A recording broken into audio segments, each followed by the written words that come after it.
Welcome to Jersey Reads the Classics, an audiobook podcast delving into the finest works of our literary masters. Unfortunately, it's read by this woman. What the hell? Who cares? Let's go on an adventure. Hello, and welcome back to Jersey Reads the Classics with me, your host, Rosie DeCandia. I know you know who I am, but who cares? That's part of the shtick. Anyway, my friends, we've just left October. We've just ended Halloween. We've just ended The Legend of Sleepy Hollow, which was a long book. But I digress. At least we know we've read it. I've tried to make it as interesting as possible. But blah-da-blee, blah-da-boo, we're on to a new season, I say. Because, once again, it is November. It's a new month, a whole new month, which means we're reading a whole new book. But I decided we're going to do a Christmas classic. Why? Because Christmas is right around the corner, and you know people are already starting to put up their Christmas decorations. Now, whether you are somebody that is Christian and follows Christmas or not, it does not make a difference, because this is a story about humanity. And either you've seen a cartoon version, a stage version, or a movie version, you all know the end result, right? And we all know that it's about being a good human frickin' being. So without any further ado, I just kind of feel like we're starting it. It's going to be for the next 8 weeks. And what's so beautiful is it's going to end on actually Friday, December 25th. So even if you're not in the mood to hear anything Christmassy, I don't know what to tell you. This might get you in the mood, because you know what? It's time for us to get in touch with some sort of feeling of spirit. And sometimes Christmas, or any holiday that you do celebrate, brings you to a place of feeling like wonderful memories with your family, with your friends. And I know this year is going to be a difficult one for all of us. But it doesn't mean that we still can't keep whatever traditions we have in our hearts and our minds, and knowing that, you know what, this too shall pass. It's not passing right now, but next year in the future, we can look forward to something. But let's still hold the feeling of whether it's your holiday, whether it's Christmas, Hanukkah, Kwanzaa, whatever that is, or whatever that means to you. So let's hold it in our hearts. And now, I know I babbled a frickin' lot. So without any further ado, we are going to read A Christmas Carol by Charles Dickens. Stave 1, Molly's Ghost. Molly was dead, to begin with. Wow, that's a way to start a book, right? I mean, you want to pack a punch? 3 words, Molly was dead. How'd he die? I mean, we don't even know. But anyway, there is no doubt whatever about that. The register of his burial was signed by the clergyman, the clerk, the undertaker, and the chief mourner. Good Lord, he has his own audience. Scrooge signed it, and Scrooge's name was good upon change for anything he chose to put his hand to. Old Molly was as dead as a doornail. Mind, I don't mind to say that I know, of my own knowledge, what there is particularly dead about a doornail. I might have been inclined myself to regard a coffin nail as the deadest piece of ironmongery in the trade. But the wisdom of our ancestors is in the simile, and my unhallowed hand shall not disturb it, or the country's done for. You will therefore permit me to repeat emphatically that Molly was as dead as a doornail. Okay, so what did we learn from our first paragraph in the story? Molly is dead. And I like that he's using the simile, dead as a doornail, because we always wonder, like, where'd that come from? And he's right, it's like the coffin doornail. Okay, Scrooge knew he was dead? Of course he did. How could it be otherwise? Scrooge and he were partners for I don't know how many years. Scrooge was his sole executor, his sole administrator, his sole assign, his sole friend, and sole mourner. Okay, and even Scrooge was not so dreadfully cut up by the sad event, but that he was an excellent man of business on the very day of the funeral, and solemnized it with an undoubted bargain. Okay, so he don't really care. He was his partner. He was his only friend. So basically, Marley was a man unto himself. He was an island. He was a man, was an island unto himself. Whatever. No man is an island, but it seems like Marley kind of was. The mention of Marley's funeral brings me back to the point I started from. Is there a point? There is no doubt that Marley was dead. This must be distinctly understood, or nothing wonderful can come of the story I am going to relate. If we were not perfectly convinced that Hamlet's father died before the play began, there would be nothing more remarkable in this taking a stroll at night in an easterly wind upon his own ramparts than there would be in any other middle-aged gentleman rashly turning out after dark in a breezy spot, say St. Paul's churchyard, for instance, literally to astonish his son's weak mind. Okay, we get it. Marley's dead, and this is going to be the setup for the story, and let's proceed. Okay, but he's using the metaphor, and he's using the tale of Hamlet and his father being dead. We know, what is the end of this? We know in this large paragraph, we know Marley is dead. Scrooge never painted out old Marley's name. There it stood years after above the warehouse door. Scrooge and Marley. The firm was known as Scrooge and Marley. Sometimes people new to the business called Scrooge, and sometimes Marley. But he answered to both names. It was all the same to him. Ah, but he was a tight-fisted hand at the grindstone. He was a miser. Scrooge, a squeezing, wrenching, grasping, scraping, clutching, covetous old sinner. Hard and sharp as flint, from which no steel had ever struck out generous fire. Secret and self-contained, and solitary as an oyster. Oh, I love oysters. Mouth is watering. Not gonna lie, I love oysters. And you know what they say about oysters? They make you horny. I don't know if that's true. I haven't had an oyster since, it's been like over a year. All right, let's move on.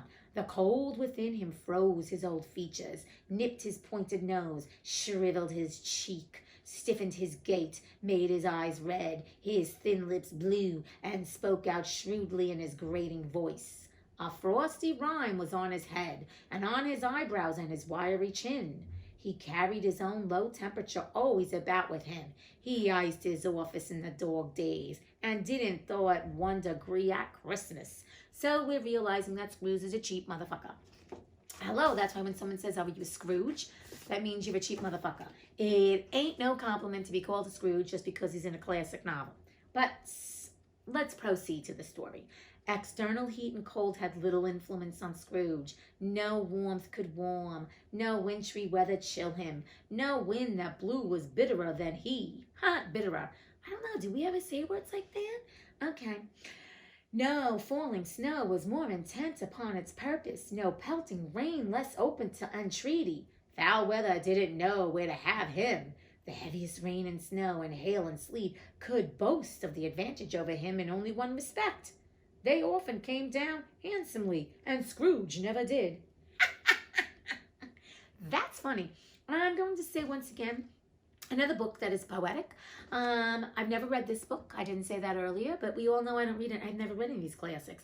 But it looks like it's quite verbose, just like The Legend of Sleepy Hollow, but I have a feeling this is definitely going to be more entertaining. It's going to be more entertaining, so I'm not upset with it being a little bit right now. We're going into the exposition, but that is Charles Dickens for you. So anyway, with that being said, let's move on. So we now know that he's a miser, and he's also not very attractive, and bad weather is not even bad weather compared to Scrooge, okay? So, nobody ever stopped him in the street to say with gladsome looks, "My dear Scrooge, how are you? When will you come to see me?" No beggars implored him to bestow a trifle. No children asked him what it was o'clock. No man or woman ever once in all his life inquired the way to such and such a place of Scrooge. Basically, he was an island unto himself. So him and Marley were the perfect friends. Remember they say birds of a feather flock together. Even the blind men's dogs appeared to know him, and when they saw him coming on, would tug their owners into doorways and up courts, and then would wag their tails as though they said, "No eye at all is better than an evil eye, Dark Master." But what did Scrooge care? It was the very thing he liked, to edge his way along the crowded paths of life, warning all human sympathy to keep its distance. And what was the knowing one's call? Nuts to Scrooge. Wow. This is very timely to be reading this, especially during this COVID, with how people have become so nasty. So let's just go on. Once upon a time, of all the good days in the year on Christmas Eve, old Scrooge sat busy in his counting house. It was cold, bleak, biting weather, foggy withal, and he could hear the people in the court outside go wheezing up and down, beating their hands upon their breasts and stamping their feet upon the pavement stones to warm them. The city clocks had only just gone 3, but it was quite dark already. I do hate that. Not gonna lie, I don't know why we still have to change the time thing. I thought that was for the farmers, and I thought they said that we don't have to continue to do it because, you know, it starts getting darker earlier, and you're kind of like, meh. But then again, it makes you kind of feel cozy, and it makes you want to like stay in and just do nothing, which at this point, it kind of fits COVID, right? And no matter where you live, it gets darker. Whether you're in California, whether you're in New Jersey, it doesn't make a difference. So let's just go on to the next thing, because you know me, I'm already going off on tangents, you see? Where am I today? I don't know. Okay. It had not been light all day, and candles were flaring in the windows of the neighboring offices like ruddy smears upon the palpable brown air. The fog came pouring in at every chink and keyhole, and was so dense without that although the court was of the narrowest, the houses opposite were mere phantoms. To see the dingy cloud come drooping down, obscuring everything, one might have thought that nature lived hard by and was brewing on a large scale. The door of Scrooge's counting house was open, that he might keep his eye upon his clerk, who in a dismal little cell beyond, a sort of tank, was copying letters. Scrooge had a very small fire, but the clerk's fire was so very much smaller that it looked like one coal. But he couldn't replenish it, for Scrooge kept the coal box in his own room, and so surely as the clerk came in with the shovel, the master predicted that it would be necessary for them to part. Wherefore the clerk put on his white comforter, and tried to warm himself at the candle, in which every effort, not being a man of a strong imagination, he failed. Oh, poor guy. Oh, Scrooge, you cheap mofo. A Merry Christmas, Uncle. God save you, cried a cheerful voice. It was the voice of Scrooge's nephew, who came upon him so quickly that this was the first intimation he had of his approach. Bah, said Scrooge, humbug. He had so heated himself with rapid walking in the fog and frost, this nephew of Scrooge's, that he was all in a glow. His face was ruddy and handsome, his eyes sparkled and his breath smoked again. You notice how they make all these men so handsome. We had Captain Hook, we had Brom Bones, and now we got the nephew of Scrooge. Christmas a humbug, Uncle, said Scrooge's nephew. You don't mean that, I am sure. I do, said Scrooge. Merry Christmas! What right have you to be merry? What reason have you to be merry? You're poor enough. Come then, returned the nephew gaily. What right have you to be dismal? What reason have you to be morose? You're rich enough. Here we go. Oh, this is a perfect book for this time, especially even if it wasn't the holidays. Scrooge, having no better answer ready on the spur of the moment, said, Bah! Again, and followed it up with humbug. Don't be cross, Uncle, said the nephew. What else can I be, returned the uncle, when I live in such a world of fools as this? Merry Christmas, out upon Merry Christmas. What's Christmas time to you but a time for paying bills without money, a time for finding yourself a year older, but not an hour richer, a time for balancing your books and having every item in and through a round dozen of months presented dead against you? If I could work my will, said Scrooge indignantly, every idiot who goes about with Merry Christmas on his lips should be boiled with his own pudding and buried with a stake of holly through his heart. He should. Damn, Scrooge has some very negative feelings about Christmas. He is what we call at this moment very triggered by Christmas. But we'll figure that out later on. Okay. Uncle, pleaded the nephew. Nephew, returned the uncle sternly, keep Christmas in your own way and let me keep it in mine. Keep it, repeated Scrooge's nephew, but you don't keep it. Let me leave it alone then, said Scrooge.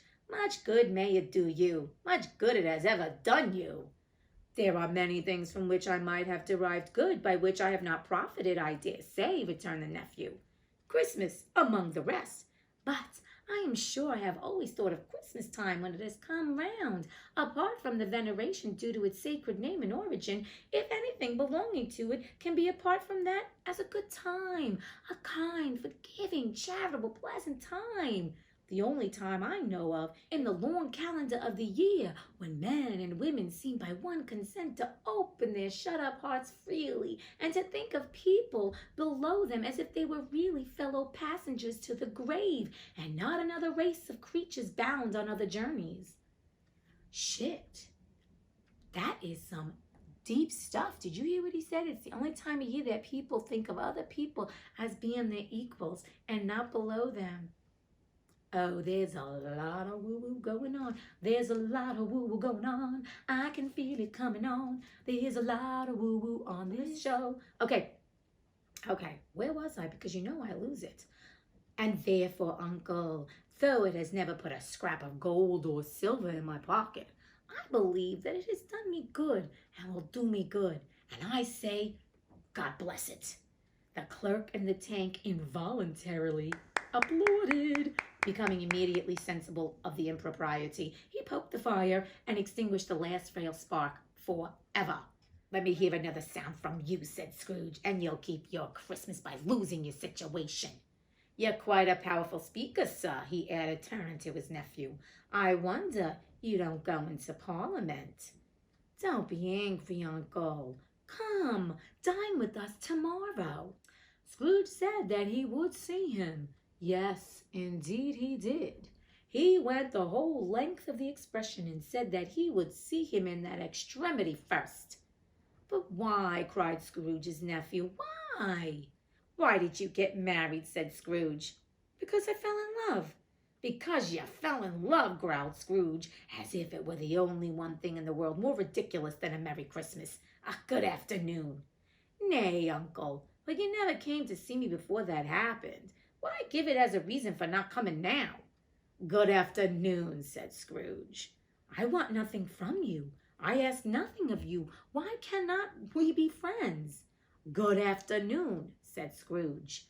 I am sorry with all my heart to find you so resolute.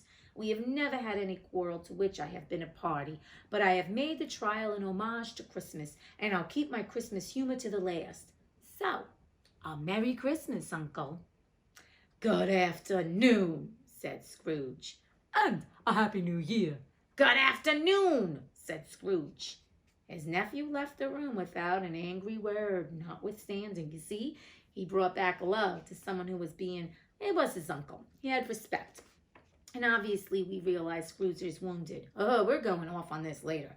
He stopped at the outer door to bestow the greetings of the season on the clerk, who, cold as he was warmer than Scrooge, for he returned them cordially. There's another fellow, muttered Scrooge, who overheard him. My clerk, with 15 shillings a week and a wife and family, talking about a Merry Christmas. I'll retire to Bedlam.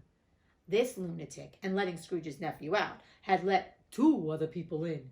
They were portly gentlemen, pleasant to behold, and now stood with their hats off in Scrooge's office. They had books and papers in their hands and bowed to him.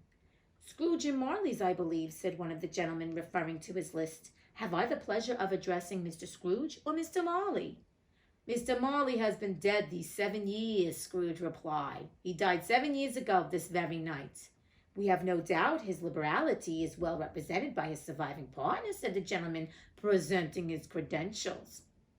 It certainly was, for they had been 2 kindred spirits at the ominous word liberality. Scrooge frowned and shook his head and handed the credentials back. At this festive season of the year, Mr. Scrooge, said the gentleman, taking up a pen, it is more than usually desirable that we should make some slight provision for the poor and destitute who suffer greatly at the present time. Many thousands are in want of common necessaries. Hundreds of thousands are in want of common comforts, sir. Are there no prisons? Asked Scrooge. Plenty of prisons, said the gentleman, laying down the pen again. And the union workhouses? Demanded Scrooge. Are they still in operation? They are, still, returned the gentleman. I wish I could say they were not. The treadmill and the poor law are in full vigor, then, said Scrooge. Both very busy, sir. I was afraid from what you said at first that something had occurred to stop them in their useful course, said Scrooge. I'm very glad to hear it.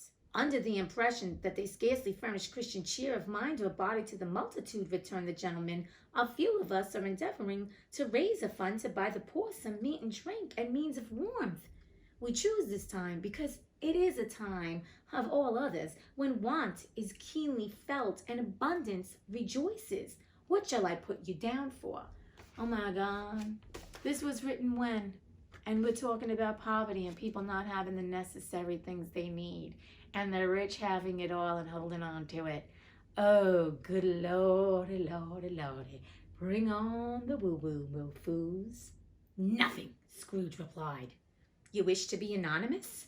I wish to be left alone, said Scrooge. Since you ask me what I wish, gentlemen, that is my answer. I don't make merry myself at Christmas, and I can't afford to make idle people merry. I help to support the establishments I have mentioned. They cost enough, and those who are badly off must go there. Many can't go there, and many would rather die. If they would rather die, said Scrooge, they had better do it and decrease the surplus population. Besides, excuse me, I don't know that. But you might know it, observed the gentleman. It's not my business, Scrooge returned. It's enough for a man to understand his own business and not to interfere with other people's. Mine occupies me constantly. Good afternoon, gentlemen.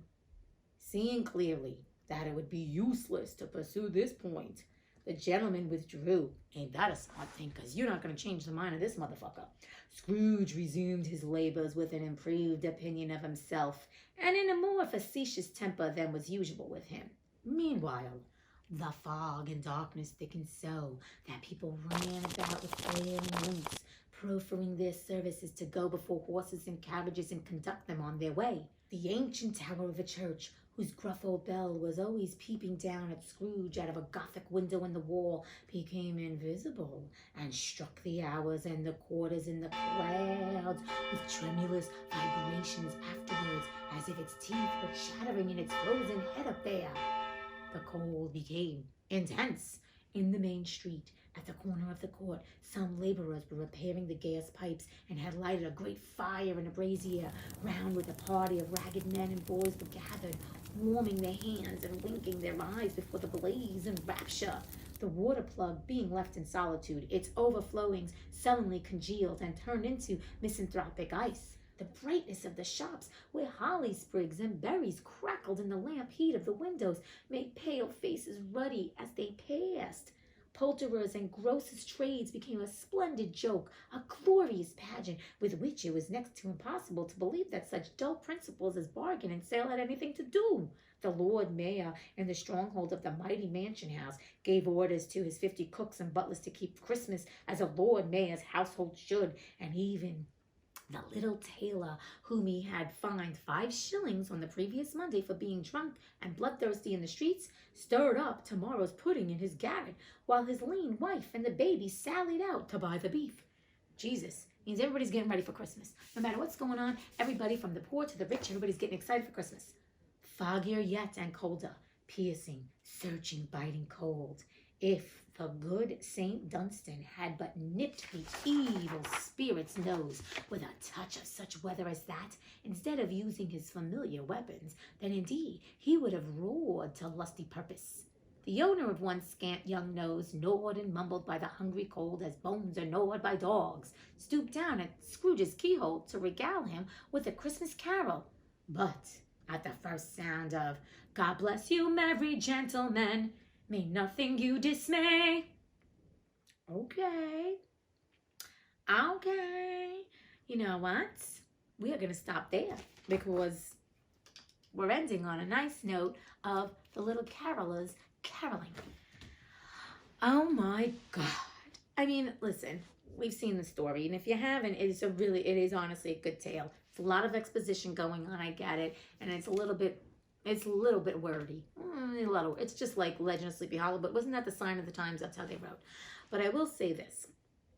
Right now, this is so relevant to what is going on, and that's what's going to lead me into the woo-woo. Okay, so we have the have and the have-nots, and the have-nots still are trying to make the most out of the situation, but the haves don't want to part with it. And it just makes me think of what's going on now during COVID. And also what I think is that at the end of the day, everybody thinks this is really important. Right now, America, because that's where I live, is very divided between 2 parties. And it saddens me because instead of fighting for the people, they're fighting amongst themselves. And we have, once again, the very wealthy who've made billions of dollars during this COVID, and the rest of us who are lemmings that basically, you know what, they can't get jobs, we're out of work, what have you, are trying the best we can. And I don't want to get too political, but this is a real statement on knowing that not everybody is in the same situation as you. And Scrooge thinks, because he's worked hard and he's misered his money, that everybody can also do the same and have a good life. But that's not the truth in reality. So I'm just going to encourage you, and like myself, to think outside of our lives.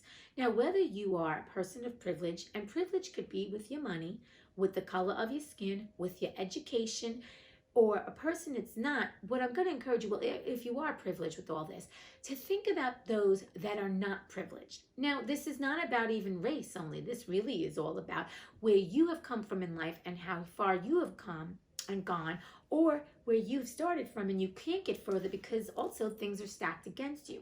So I think it's really important at this time for all of us to have compassion and to think about others and empathy, to understand that not all of us have been we're not all in the same playing field. Now you're going to say to me, Rosie, this isn't a socialism. And I get that. It's just that things have been made more difficult for people to get ahead. And I just want to encourage each and every one of us, first off, to be grateful if we do have a roof over our head, if we have enough food to eat, if we do have money in our bank accounts, but also to think of those who can't, who are right now, because of COVID, lost their jobs. Now that's worldwide, my friends, and can't pay rent, can't get another job, are going broke, going homeless. So let us all at this moment find a good place in our heart to start thinking of others from that place and not from our ego, and releasing what we think others should be doing in these times of need. People are trying to do the best they can with what they got, and that's for all of us. Now, if we even want to talk about our spiritual journey, some of us are going through a lot of spiritual thing right now. It's like, what's my priority? What's my purpose? And if you're doing that, that's great. I hope you are watching this. So we also know there are some people that are spiritually really finding their purpose and some that aren't. And it's time that we don't judge each other. Let's appreciate our own journey, but also let's find the kindness, the love, and the empathy to understand that everybody is on their own journey. As you are doing the best you can, where you started or where you're going, as I am, so is somebody else. And they may not be in the same position as us. Also, if you're one of those people that are watching this and that aren't doing wonderfully right now, I feel it. I have compassion for you. You know, I myself don't have a job. I'm an actor. I'm a singer. I'm very fortunate that my parents can support me in this time. However, I have been looking for work before even COVID. Not the easiest thing to do. And you know what? I know that I have the privilege of family members being able to help me. However, I know if you don't, my heart goes out to you, and I realize at this point in time that I do think of others. And that's all I want to say.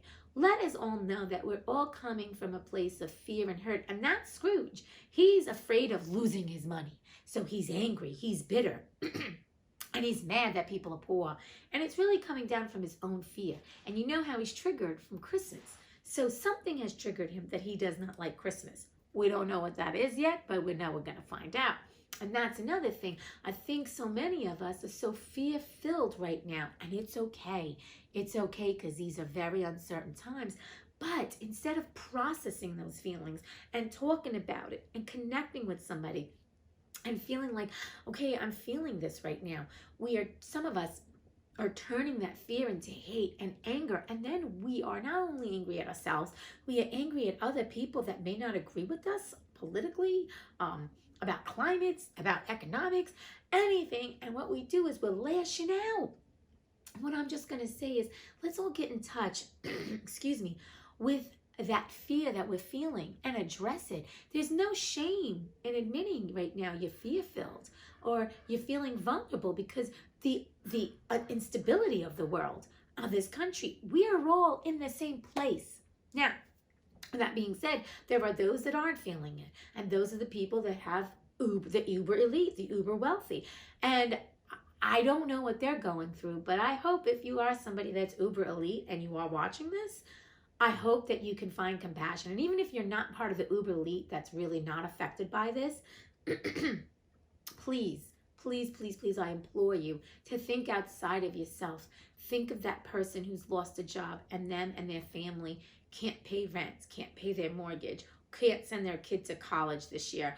You know, there are a lot of things that even before COVID wasn't working. And I think COVID has just really lifted the veil for all of us. But in your own life, it's probably lifted the veil too of what you find to be a priority and what is most important to you about your life and things that you want to pursue now. So I don't want to end this and be like, oh my God, you know, she's saying for me to feel fear.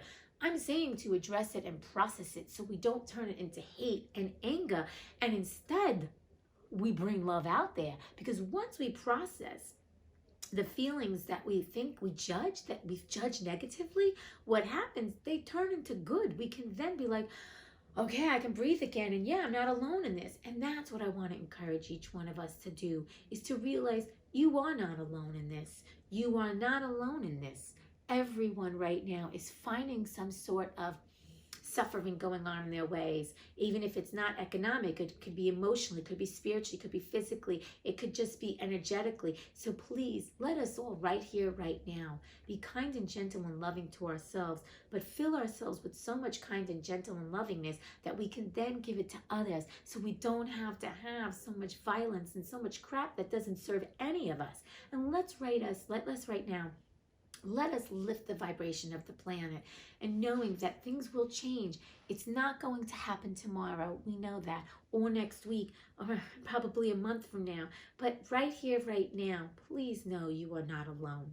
Please know that. And if you're feeling alone and you need help, please find the resources. Just Google that shit, make a phone call to a family or a friend, and just family member or a friend, and tell them you need the help, whatever that help is.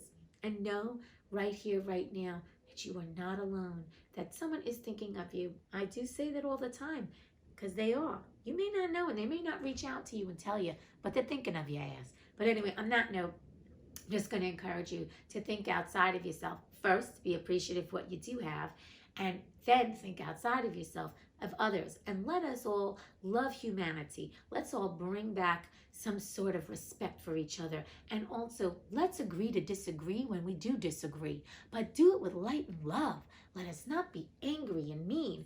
You know, let's each find the love for ourselves so that we can give it to each other, but also when we disagree on topics in politics, economics, whatever it is, instead of fighting with each other, let's present each other our ideas and opinions in a loving way. And I have friends on Facebook that say, I disagree with this post. And I'm like, and you have the right to. And I wrote that to another friend. I said, it's America. You know what? You have your freedom. And I appreciate your honesty. And she's like, thank you. You're the best. And I'm like, why would I hate on you? I don't have a problem even having a discussion. I have another friend, when I post something that they don't agree with, they're not saying, F this, do that. I don't need to hear that. I don't engage with that, and I've blocked and unfriended people that have done that. But I do believe if you want to have a nice, decent conversation with me, and I've said to people, let's agree to just disagree, but there's no hate. Then I say, let's do that. So why don't we think more about that? Having conversations where we come together and be like, it's a touchy subject, but let's know that we're both passionate, and we can still have an adult conversation and not walk away hating each other. Let's put each other in each other's shoes, and let's also understand that your experience, my experience, that person's experience, and this other person's experience is not the same experience. And let's look at each other with eyes of light and love and understanding, compassion, and empathy. So on that note, my friends, I know this was a long one. I'm just hoping you have a blessed day. I think this is going to be and it's going to give us a lot of woo-woo going on. But I'm very excited to wear this one fabulous robe, read this to you, and see where it goes. But anyway, my friends, excuse me, I'm sorry.